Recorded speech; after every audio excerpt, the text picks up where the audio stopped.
Social sites पर ये तस्वीर वायरल हो रही है क्योंकि इस तस्वीर में जो चेहरे नुमायां हैं या जो शिनाख्त है वो किसी मुस्लिम की है और ये बताने की ज़रूरत भी नहीं है। तस्वीर पर छोटा सा कैप्शन है, हैच खरे हिंदुत्व, यानी यही सच्चा हिंदुत्व है। इस छोटे से कैप्शन में बहुत ही बड़ी बातें नुमायां हैं। मुंबई के मुस्लिम अक्सरियती इलाके डोंगरी के रहने वाले ये इम्तियाज़ हुसैन हैं। इम्तियाज़ शिवसेना पार्टी से तवील अरसे से वाबस्ता हैं, लेकिन इन दिनों इनका एक कारनामा जिसकी हर सू चर्चा हो रही है। इम्तियाज़ ने हिंदुओं के मुक़द्दस देवता श्री गणेश के 108 औसाफ में से 57 औसाफ उर्दू फ़न ख़त्ताती में बयां किया है।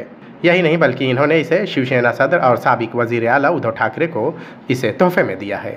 इम्तियाज़ कहते हैं कि सियासत अपनी जगह है, लेकिन इस तरह के फ़न से उर्दू फ़न ख़त्ताती को हम अरूज पर पहुँचा सकते हैं। तस्वीर है और ये 3 साल पहले मैं और मेरी बच्ची ने मिलकर बनाया था और मकसद ये था कि श्री गणेश के 108 नाम हैं, यानी ये उर्दू में सिफतें कहा जाती है। तो उसमें एक दंत, प्रथमेश, गणपति, ऐसे 57 नाम हमने इसके अंदर लिखे और उर्दू कैलीग्राफी में पूरा चित्र हमने बनाने की कोशिश की।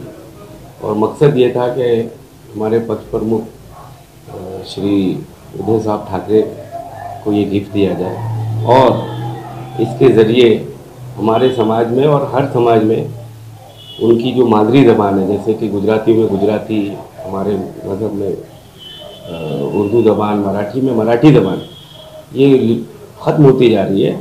और इस तस्वीर के ज़रिए, इस कैलीग्राफी के ज़रिए मैं गवर्नमेंट को ये पैगाम पहुंचाना चाहता था कि हमारी ज़बान को मान्यता मिले। काफ़ी स्कूलें उर्दू की बंद हो गई है, फ़रोग़ मिले इस हमारी उर्दू। महाराष्ट्र में शिवसेना का वजूद उस वक्त खतरे में आ गया जब महाविकास आघाड़ी से उद्धव ठाकरे ने इत्तेहाद कायम किया। पार्टी 2 टुकड़ों में तकसीम हो गई, लेकिन इन सब के बीच मुसलमानों ने शिवसेना का दामन थामा। यही सबब है कि अब मुस्लिम अक्सरियती इलाके, जहां कभी शिवसेना का नाम लेने वाला कोई नहीं था, वहां अब शिवसेना की शाखें कायम हो गई। नतीजा ये हुआ कि मुसलमानों की कसीर तादाद शिवसेना की जानिब गामजन हुई, जो आने वाले बल्दियाती इंतखाबात में शिवसेना के लिए मौसर साबित होगा। मुंबई से ETV भारत के लिए शाहिद अंसारी।